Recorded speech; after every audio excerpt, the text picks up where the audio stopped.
రెండవది పెట్టిన పెట్టుబడి పోయింది, వస్తుందనుకున్న పంట పోయింది. వాళ్ళు ఇలా ఆత్మహత్య చేసుకుంటామని మాట్లాడుతూ ఉన్నారు. నేను వద్దని వాళ్ళకి దండం పెట్టి చెప్పినాను. వాళ్ళకు ఖచ్చితంగా ఎకరానికి 25,000 ఇవ్వాలి. నష్టం జరిగింది, ఎట్లా జరిగితేంది? పంటలు ఎండిన మాట వాస్తవం, నష్టం జరిగిన మాట వాస్తవం. ఇలా రైతాంగం కన్నీరు మున్నీరు అవుతున్న మాట వాస్తవం.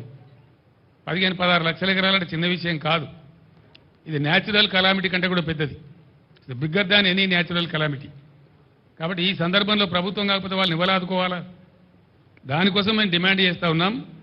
మీరేదో తప్పించుకుంటాం అనుకుంటే మీ వీపులు విమానం మొత్తం మోగిస్తారు ప్రజలు, మిమ్మల్ని మాత్రం వదిలిపెట్టరు. మీ డ్రామాలు నడవాయని కూడా నేను మనవి చేస్తూ ఉన్నా. నేను కూడా 4 నెలల దాకా నా నోరు తెరవలే. మన సూర్యాపేటలో నేను చెప్పిన 4 మాసాల దాకా నేను తెరవలే. టైం ఇవ్వాలి కొత్త ప్రభుత్వానికని మాట్లాడలే.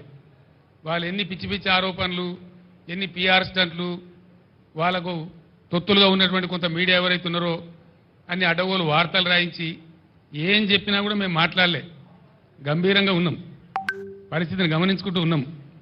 మంచి చెడ్డలు ప్రజలకు కూడా తెలవాలనే ఉద్దేశంతో ఉన్నాం. మేము మాట్లాడలే. మేము చెప్పేది ఇలా ఎండిపోయిన పంటలు వట్టిగా తమాషగా చెప్తే మీకు ఎండిపోయిన పంటలు రైతులు ఇచ్చిన ఫోటోలు ఇవి. మేము తీసినవి కావు. మేము పోయే వరకే పెట్టుకొని ఉన్నారు వాళ్ళు. మేము పోయిన గ్రామాలలో ఎన్ రూట్లో పెట్టుకొని ఉన్నారు. ఇగో ఈ విధంగా ఎండిపోయినాయి పంటలు, ఇంత భయంకరంగా ఎండిపోయినాయి.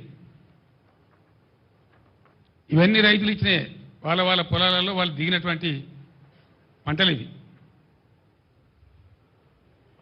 ఇగో ఇది కూడా వాళ్ళు ఇచ్చినటువంటిదే, మేము తీయలే. ఇంకా చిన్నవి ఉండే కదా పేపర్లలో, కాగితాల్లాగా ఉండదు చూడు.